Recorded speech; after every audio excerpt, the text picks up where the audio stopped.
มูลค่าการค้าต่างประเทศของสาธารณรัฐประชาธิปไตยประชาชนลาวเดือนพฤษภาคม2025บรรลุ 1,906 ล้านดอลลาร์เกินดุล36 ล้านดอลลาร์ศูนย์ข้อมูลข่าวสารการค้ากระทรวงอุตสาหกรรมและการค้ารายงานว่ามูลค่าการนำเข้าและส่งออกสินค้าบ่รวมไฟฟ้าของสาธารณรัฐประชาธิปไตยประชาชนลาวประจำเดือนพฤษภาคม2025บรรลุได้ประมาณ 1,906 ล้านดอลลาร์สหรัฐเทียบใส่เดือนเมษายนผ่านมาเพิ่มขึ้น 21% การส่งออกบรรลุได้971 ล้านดอลลาร์สหรัฐเพิ่มขึ้น 19% และมูลค่าการนำเข้าบรรลุได้935 ล้านดอลลาร์สหรัฐเพิ่มขึ้น 23.5% เทียบใส่เดือนเมษายนผ่านมา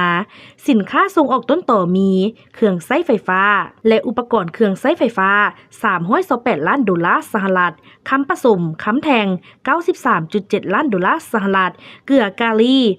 63.5 ล้านดอลลาร์สหรัฐแฮทอง46 ล้านดอลลาร์สหรัฐเจียและเครื่องที่เฮ็ดด้วยเจีย41 ล้านดอลลาร์สหรัฐมันต้น27 ล้านดอลลาร์สหรัฐหมากกล้วย25 ล้านดอลลาร์สหรัฐเหยื่อไม้และเศษเจีย23 ล้านดอลลาร์สหรัฐยางพารา